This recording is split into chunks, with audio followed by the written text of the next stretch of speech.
अगर हारूंगा follow on से नहीं हारूंगा, इसीलिए वो बैटर ज्यादा खिला रहे हैं। Hello friends, welcome to a new video. So जैसे आप सबको पता है, इंडिया इंग्लैंड का टेस्ट सीरीज चल रहा है और tomorrow we have the final test. तो उसमें अभी सीरीज इंडिया 1-2 से पीछे है। तो उस सीरीज लास्ट मैच के बारे में बात करने के लिए अभी मेरे साथ है विपुल एंड प्रसन्नजीत। कल के मैच के जो टीम इंडिया का रहेगा और इंग्लैंड का क्या टीम कंपोजिशन रहेगा, उसके बारे में विपुल क्या बोलना चाहोगे आप? हाँ, इंग्लैंड का तो अभी तक टीम निकल गया है ना। सिर्फ इंडिया का बाकी है। बेन स्टोक्स तो नहीं है, ओली पोप कैप्टन हो गया शायद कल का मैच में। हम्म। और इंडिया टीम में वही टीम रहेगा, सिर्फ दो चेंजेस हो गए लग रहा है। ऋषभ पंत और शार्दुल ठाकुर। और बुमराह भी कल नहीं खेलेंगे शायद, जो न्यूज आया है। हम्म। तो इंडिया टू स्पिनर्स और थ्री पेस बॉलर्स के साथ ही जाएगा। हाँ। बॉलर सिराज और अर्शदीप में भी डेब्यू कर सकते हैं कल। और हम्म। आकाशदीप, यही तीन पेस बॉलर के साथ ही जाएगा। बैट्समैन में मे भी ऋषभ पंत की जगह, मतलब जुरेल तो खेलेंगे। और शार्दुल ठाकुर की जगह में भी करुण नायर खेल सकते हैं, मुझे लग रहा है। एक्स्ट्रा बैट्समैन रखेंगे कल के मैच के लिए। इस सीरीज शुरू होने से पहले जो बिल्टअप हुआ था, अभी 4 टेस्ट मैच के बाद जैसा सब सिनेरियो बन रहा है, तो खास करके इस टेस्ट मैच में जो जो जो कुछ मतलब न्यूज़ सब आ रहे हैं, तो उसके बारे में क्या बोलना चाहेंगे प्रसन्नजीत आप? न्यूज जैसे हाल ही में हुआ है क्यूरेटर के साथ हमारे हेड कोच का, तो वो तो मतलब I think India Indian fan या फिर एक प्योरली इंडिया पर्सपेक्टिव से अगर आप देखा जाए देखेंगे तो मतलब गौतम गंभीर ने कुछ गलत नहीं किया है उधर। तो मतलब अगर आप दूसरे के इंग्लैंड के कोच को अलाउ करो पिच के ऊपर, तो इंडिया के टीम को पिच से 2.5 मीटर दूर रहने की बात या फिर आइस बॉक्स रखने की बात, अगर स्क्वायर पिच के स्क्वायर पे, तो कहीं ना कहीं वो तो गलत ही है। तो मतलब फोर्थ मैच के आखिर में जैसे मैच मतलब माहौल गर्म हो गया था जब बेन स्टोक्स ने ऑफर किया था ड्रॉ के लिए और जडेजा और वॉशिंगटन ने नहीं किया था। उसके बाद ये चीज ऐड होना तो सीरीज को तो और रोमांचक बना रहा है। बट फिर भी ये सब मतलब नॉइज ही है। जब जैसे कि आपने बोला कि बुमराह और ऋषभ पंत नहीं होंगे आखिरी मैच में, तो इंडिया का मतलब पलड़ा थोड़ा मुझे हल्का लग रहा है। हालांकि इंग्लैंड के भी बेन स्टोक्स नहीं रहने वाले, बट स्टिल तो न्यूज से हटकर अगर परफॉर्मेंस के ऊपर ध्यान देंगे तो सही रहेगा। क्या ये जो सीरीज था कुछ डिसअपॉइंटमेंट लेके आया इंडियन खेमे में, कि जो पहले से जो कुछ उम्मीदें थी, या आपको क्या लगता है? हाँ, डिसअपॉइंटमेंट तो मैं नहीं कहूंगा, क्योंकि रोहित और कोहली भी नहीं है इस सीरीज में, फिर भी इंडिया ने अच्छा खेला है। मगर थोड़ा टीम कॉम्बिनेशन होता अच्छा तो जो एक दो मैच हार गए वो जीत सकते थे। नहीं तो अच्छा खेला है इंडिया अभी तक। अगर एक दो मैच में से भी एक भी जीत जाते तो अभी तो 2-2 में होता इंडिया। तो just adding to that point from people, Prasanjit, क्या आपको क्या लगता है कि जैसे ये गंभीर और गिल जो दोनों कैप्टन और कोच का ये पहला दौरा है इंग्लैंड का, तो दोनों का परफॉर्मेंस कैसे आप असेस करेंगे in terms of the result and the performance? हाँ देखिए, इंडिया क्या मतलब जब सीरीज स्टार्ट होने वाला था तो हम लोगों को लगा था कि शायद इनका जो स्कोर लाइन है फिफ्थ टेस्ट के आने तक बहुत ही खराब होगा। बट ऐसा इसलिए भी नहीं हुआ कि अगर आप देखेंगे तो इंग्लैंड वैसी पिच बना ही नहीं रहा है। उनकी खुद की बॉलिंग के ऊपर इतना कॉन्फिडेंस नहीं है। तो खैर वो स्कोर लाइन तो वो रीड नहीं करता।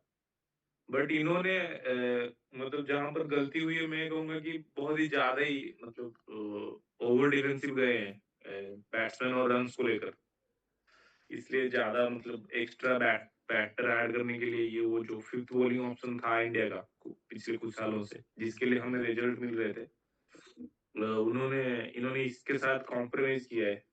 तो अगर उधर वो चीज़ अगर ना हो तो शायद वो इंडिया के फेवर में जा सकता था। बट उसको कहने के बाद भी अगर आप 5th टेस्ट के पहले ही इस सिनेरियो पे हो कि अगर आप ये मैच जीतते हो और सीरीज बराबर होती है, तो फिर तो हम लोगों को एक्सेप्ट ही करना पड़ेगा कि हाँ, कुछ तो मतलब नई टीम है, नया कप्तान बना है अभी-अभी। तो मतलब एक्सेप्ट करना चाहिए अगर इंडिया 2-2 करती है इस टेस्ट मैच के बाद। तो विपुल, आप इंडिया का टॉप ऑर्डर और लोअर ऑर्डर का जो बैटिंग परफॉर्मेंस है उसके ऊपर क्या आपका राय रहेगा? अभी तक तो इंडिया ने अच्छा बैटिंग किया है, लेकिन जब फेल हो रहे हैं तो सब मिल के फेल हो रहे हैं, इसीलिए इंडिया हार रहा है। जो भी दोनों मैच हारा है तो मिल के फेल हुए एक साथ। अगर खेलते हैं तो अच्छा खेलते हैं, लेकिन अगर फेल कर रहे हैं एक ही साथ फेल कर रहे हैं। तो अभी तो इंडिया का सब फॉर्म में ही है, दिखाई दे रहे हैं अभी। तो अगर अच्छा स्टार्ट मिला तो फिर 450 और 500 टारगेट करेंगे तो एक अच्छा चैलेंजिंग स्कोर होगा, हम्म, क्योंकि ये तो बैटिंग विकेट ही होगा। तो अभी जैसे अच्छा स्टार्ट के बारे में विपुल ने बात किया, तो प्रसन्नजीत, जैसे गिल ने चारों के चारों टेस्ट मैच में टॉस हारा ही है, तो अगर इंडिया कल टॉस फॉर्चुनेटली जीतती है तो क्या करना चाहिए? हाँ, देखिए ओवल का मैदान हमेशा मतलब बैटिंग फ्रेंडली ही रहता है। तो और 4th इनिंग्स में चेज़ करना भी नहीं चाहिए टीम क्योंकि हमने लॉर्ड्स टेस्ट मैच उसी इसमें हारा है और जो लास्ट मैच है वो भी मतलब बहुत ही अच्छी बैटिंग की तभी वो सेव हुआ है। तो टॉस अगर जीता इंडिया तो पहले बैटिंग करना चाहिए और रन्स लगाने चाहिए बोर्ड पे 450-500 जैसा विपुल ने कहा। फिर उसके बाद क्योंकि हमारी बॉलिंग लाइन भी कमज़ोर ही होगी क्योंकि बुमराह नहीं है, तो और सिराज और दूसरे बॉलर भी थके हुए हैं, इतनी लंबी सीरीज़ हो गई है। तो बैट्समैन को थोड़ा ज़्यादा रिस्पॉन्सिबिलिटी लेके उसको भी दिमाग में रख के थोड़ा ज़्यादा रन स्कोर करना चाहिए। वैसे भी बुमराह जो मैच नहीं खेले वही वाला ही इंडिया जीता था। So so that has been a blessing in disguise. तो प्रसन्नजीत, हम्म। क्या आपको क्या लगता है कि कल के टेस्ट मैच में क्या नया हो सकता है जो इंडिया के फेवर में जा सकता है? अ, नया तो जैसे क्योंकि ऋषभ पंत नहीं है वो उन्होंने बहुत अच्छी बैटिंग करी थी। तो ध्रुव जुरैल ध्रुव जुरैल कैसे बैटिंग करेंगे वो हमें पता नहीं क्योंकि उनका भी उनको पहली बार ही मौका मिलेगा। और हमारे ओपनर्स ने तो अच्छा स्टार्ट दिया है बट साई सुदर्शन मतलब 150 है उनका अभी तक इस सीरीज में, तो उनसे मैं एक्सपेक्ट कर रहा हूँ कि अगर बैटिंग फ्रेंडली विकेट बने तो वो एक लंबा स्कोर बनाए और अपना जो जगह है उसको थोड़ा और सीमेंट करने की कोशिश करें। बाकी तो बैटिंग में ऐसा कुछ मसला मुझे नजर नहीं आ रहा क्योंकि वॉशिंगटन जाडेजा हर कोई रन बना ही रहा है। बॉलिंग में ही थोड़ी दिक्कत है क्योंकि अ, मतलब हमें ज़्यादा रन्स कंसीड कर रहे हैं और स्पिनर्स को भी ऐसे विकेट नहीं मिल रहा है। मतलब अगर आप देखेंगे कि टिपिकल इंग्लिश कंडीशंस मिली नहीं है इस बार। टिपिकल इंडियन और सब कॉन्टिनेंट कंडीशन में हम लोग खेले हैं, बट स्टिल स्पिनर्स इतने इफेक्टिव नहीं रहे। तो अगर कुलदीप यादव की एंट्री होती है सपोज, तो उधर आपको थोड़ा ऐसे नई चीज देखने को मिल सकती है क्योंकि वो लेफ्ट आर्म लेग स्पिनर है, तो मतलब जो ऑर्थोडॉक्स स्पिन है उसके खिलाफ जाके वो बैट्समैन को तंग कर सकते हैं। तो वहाँ अगर वो चीज होती तो थोड़ा ऐसे मैच में मजा आएगा, वरना तो ऐसे ही मुझे लग रहा है पिछले चारों मैच की तरह ही होने वाले हैं कि रन्स बनेंगे और इधर उधर मतलब विकेट गिरेंगे। तो अगर कुलदीप यादव खेलते हैं तो थोड़ा मैच में इंटरेस्ट ऐड ऑन होगा। हाँ, लेकिन वो डिबेट तो जैसे विपुल ने भी उठाया था कि 3 स्पिनर इंग्लैंड इसमें बहुत डिफिकल्ट, थोड़ा मतलब अनफॉर्चुनेटली या फॉर्चुनेटली जो भी बोले, उस चीज़ थोड़ा मतलब डाइजेस्ट करना भी थोड़ा इजी नहीं है कि 3 स्पिनर को कैसे आप और ये लेके आए। लोग हाँ, जैसे कि ओवल की पिच टिपिकली स्पिनर्स को मदद करती है, हम्म। बट मुझे नहीं लगता शायद इन मतलब जैसा ये मैनेजमेंट इनको क्या है कि बैटिंग लंबी करनी है इसलिए वॉशिंगटन को खिला रहे हैं हम्म। प्रॉपर स्पिनर की जगह। हम्म। बट इनको बॉलिंग भी तो नहीं करवा रहे हैं, 60-70 ओवर के बाद बॉलिंग में लेके आ रहे हैं। तो विपुल, आपको लगता है कि करुण नायर और साई सुदर्शन दोनों खेलने वाले हैं कल के मैच में? या बैट्समैन तो खिलाना चाहिए क्योंकि वो ऑलराउंडर से काम नहीं चलेगा, ऑलराउंडर से आप मैच नहीं जीत सकते।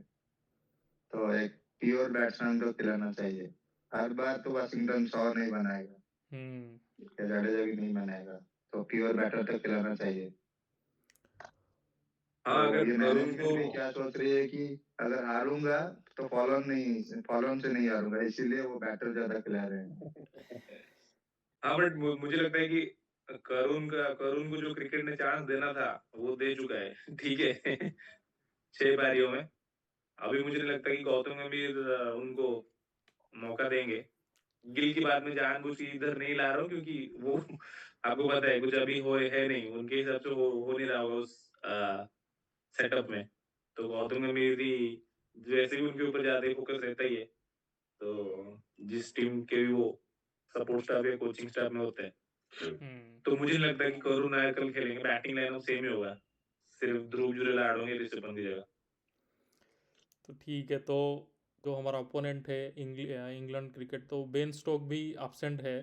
तो बेसिकली उनका टीम के ऊपर क्या कितना इम्पैक्ट होगा ये जो एब्सेंस रहेगा बेन स्टोक का? या बेन स्टोक्स नहीं होंगे तो बॉलिंग थोड़ा वीक हो जाएगा उनका। वो सुनने में आ रहा है कि आर्चर भी नहीं होंगे, पैच भी नहीं होंगे, तो पूरा नया बॉलिंग अटैक होगा। तो पता नहीं, मे बी उनका कंडीशन है तो नया बॉलर होंगे तो वो भी अच्छा डाल सकते हैं, फिट होंगे। फिर भी स्टोक्स का वो जो बॉलिंग था वो बहुत मिस करेगा England. Okay, so injury is fine Prasannajit, but जो वर्कलोड बैलेंस है उसके ऊपर, जैसे इट सीम्स लाइक कि आर्चर भी 3 टेस्ट मैच खेलेंगे, उसके बाद आखिरी टेस्ट मैच नहीं खेलेंगे। तो इंडिया का भी बुमराह के केस पे वही हो रहा है। तो ये जो वर्कलोड बैलेंस है आ, उसको लेके आपका क्या व्यू रहेगा? आ, देखिए, अगर आप जैसे आर्चर और बुमराह दोनों को हम ऐसे पिक्चर में लें तो दोनों का ही एक्शन नॉर्मल नहीं है। मतलब आर्चर भी फिर भी थोड़ा नॉर्मल लगते हैं, बट ऐसा नहीं है कि वो बहुत ही ऐसे छोटे रनों से बहुत तेज डालते हैं। तो उनकी बॉडी उसको कैसे रिस्पॉन्ड करती है या फिर क्या असर पड़ता है, वो तो जो डॉक्टर्स हैं या जो उनको मैनेज करते हैं वो लोग ही बेटर बता पाएंगे। तो अगर उनकी बॉडी उनको अलाउ करती है कि अगर 5 टेस्ट मैच की सीरीज में 3 मैच आप खेल सकते हो, तो वैसे ही करना चाहिए। क्योंकि देखो, अगर आप ऐसे मतलब जो नॉर्मल नोशन होता है कि अच्छा अगर आप फिट नहीं हो रहे तो मत खिलाओ या फिर रिटायरमेंट दे दो, बट फिर उसी लेवल का और या फिर उसी कैलिबर का बॉलर भी तो आपको चाहिए ना, जो कि आपकी टीम में नहीं है। ना कि इंडिया की टीम में ना बुमराह जैसा बॉलर है, ना इंग्लैंड की टीम में आर्चर जैसा। हाँ, ये हो सकता है कि अगर देखो इंस्पाइट ऑफ के आप ऐसे ऑल्टरनेट मैच खिलाएं। अगर आप ऐसा करो कि चलो ठीक है 5 मैच की सीरीज है, हम पहले 3 मैच में बुमराह को या अक्षर को खिलाएंगे और हमें वहां पे लीड लेने की कोशिश करेंगे। ऐसे भी हो सकता है, मतलब यही हो जरूरी नहीं, बट ये भी एक सिनेरियो है। तो टीम टीम मैनेजमेंट कौन सा तरीका यूज करके उनसे मैक्सिमम इनपुट ले सकती है, वो उनके ऊपर ही है। बट क्योंकि आप अगर देखोगे तो क्रिकेट बहुत ज्यादा हो रहा है, मतलब ये लीग क्रिकेट को भी अगर आप इंक्लूड करोगे तो प्लेयर्स की बॉडी के ऊपर तो बहुत ज्यादा इफेक्ट पड़ ही रहा है। तो उनको स्ट्रैटेजिकली और सिस्टमिकली मैनेज करना मतलब मुश्किल है, बट फिर भी उनके पास इतना डेटा है, इतना अच्छा स्टाफ है, डॉक्टर्स है, सब कुछ है। तो मतलब उनसे तो एक्सपेक्टेड ही है कि वो लोग कुछ ना कुछ इसका सोल्यूशन तो निकाले। तो फाइनल रिमार्क विपुल, जो जाडेजा का जो जो अभी जोएल पीरियड चल रहा है, तो क्या लग रहा है कल जो इंडिया का बैटिंग ऑर्डर रहेगा उसमें कुछ चेंजेस देखने को मिलेगा? हाँ, कोई भी एक, अगर करुण नहीं खेलेंगे तो और भी कोई बैट्समैन नहीं है बेंच में। ईश्वरन है लेकिन उन्हें तो नहीं खिलाएंगे 5 नंबर पे, तो 5 नंबर का जगह खाली होगा। हम्म तो मुझे नहीं लग रहा है कि जुरेल को 5 नंबर या वाशिंगटन को 5 नंबर पर खिलाएंगे। तो करुण नायर कल खेल सकते हैं 5 नंबर। तो अगर करुण नायर 5 नंबर पर खेलेंगे तो बैटिंग ऑर्डर पूरा सेम ही रहेगा जो था पहले मैच में। ठीक है। So on this note, so friends, कल देखते हैं कल के मैच में क्या होता है, और लेट्स होप इंडिया अच्छा स्टार्ट करे और कुछ हमें बहुत इवेंटफुल और थोड़ा मसालादार क्रिकेट मैच देखने को मिले। तो with this hope, so thank you for watching our video.